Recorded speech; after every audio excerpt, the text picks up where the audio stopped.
दुसऱ्या स्त्रीशी साधलेली जवळीक. मित्रांनो, बघा, बऱ्याच वेळा आयुष्याच्या प्रवासात प्रत्येक व्यक्तीने काही अनुभव गाठीशी जोडलेले असतात.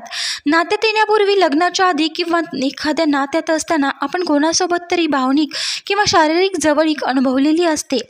हो, हे एक वास्तव आहे. आपल्यापैकी बहुतेकांच्या आयुष्यात भूतकाळातील एखादा खास व्यक्तीसोबतचे असे अनुभव असतील.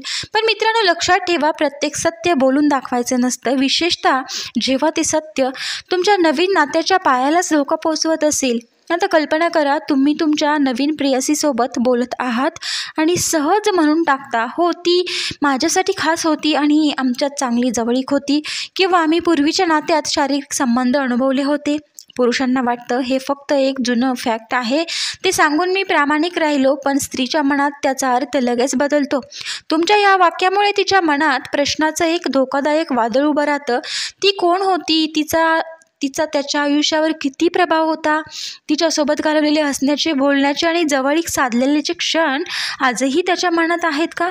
कदाचित तो अजूनही तिच्या आठवणीमध्ये अडकलेला आहे आणि माझ्यासोबत वेळ काढतोय. पुरुषांसाठी हा फक्त एक जुना अनुभव असतो जो संपला आहे, पण स्त्रियांसाठी ही जवळीक अजूनही तुमच्या मनात आहे आणि तिच्या सुरक्षिततेवर कायमची सावली टाकते. म्हणून एकदा ही भूतकाळातील जवळकीची सावली नात्यात बसली की ती लगेच जात नाही. तिचं हसू हळूहळू कमी होतं. ती तुमच्याशी बोलते पण तिच्या बोलण्यातला मोकळेपणा हरवतो. तुमच्यासोबत वेळ घालवते पण तिच्या मनात तुलना सुरू होते. ती विचार करते, माझं प्रेम त्याच्या पूर्वीच्या अनुभवापेक्षा कमी तर नाही ना? आणि हळूहळू तुमच्या दोघांच्या मनातलं अंतर वाढत जातं. तिच्या मनात निर्माण झालेल्या असुरक्षिततेच्या भावनेमुळे नात्याची वीण ढिली पडते. आणि हे तिसरं सर्वात नाजूक सिक्रेट, दुसऱ्या स्त्रीशी साधलेली शारीरिक जवळीक, विशेषतः पूर्वीच्या संबंधातील तपशील, हे कधीही उघड न सांगणं नात्यासाठी सुरक्षित राहिलं.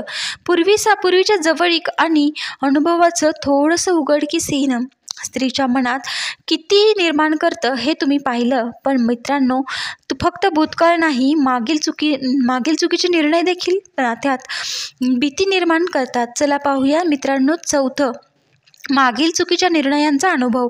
आपल्या आयुष्यात प्रत्येक व्यक्ती काही ना काही निर्णय घेत असते, काही छोटे तर काही मोठे. काही निर्णयांनी आपल्या फक्त शिकवलं तर काही निर्णयांनी आपलं आयुष्यच बदलून टाकलं. नात्यामध्ये असताना आपल्या मागील चुकीच्या निर्णयांचा अनुभव उघड करणे हा एक अत्यंत संवेदनशील आणि धोकादायक मुद्दा ठरतो. कल्पना करा, अगदी सहज म्हणून तुम्ही तुमच्या पार्टनरला बोलता, माझ्या आयुष्यात काही मोठे निर्णय चुकले, काही गोष्टी मी वेगळ्या प्रकारे करायला हव्या होत्या. पुरुषासाठी हे वाक्य प्रामाणिकपणाची कबुली असते. त्याला वाटतं की त्याने भूतकाळातील धड्यांबद्दल मोकळेपणाने सांगितलं, परंतु स्त्रीच्या मनात लगेच विचारांचे वादळ उभे राहते. काय चुकीचे निर्णय? ते किती मोठे होते?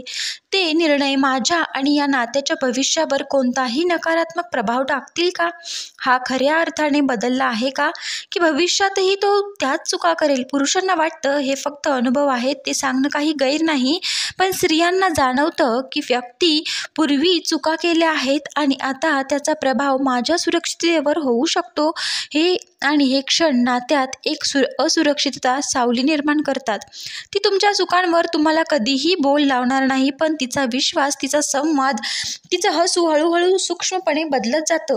हे बदल इतके सूक्ष्म असतात की ते सहजासहजी दिसत नाहीत, परंतु दिवसेंदिवस तुमच्या मनातलं अंतर वाढत जातं. तिच्या मनात तुमच्या निर्णय क्षमतेबद्दल कायमस्वरूपी शंका निर्माण राहते आणि त्या नात्यात एक शंकेचा किंवा असुरक्षिततेची भावना रुजली जाते. प्रेमाचा पाया डगमगू लागतो. हे सिक्रेट मागील चुकीच्या निर्णयावर अनुभव आणि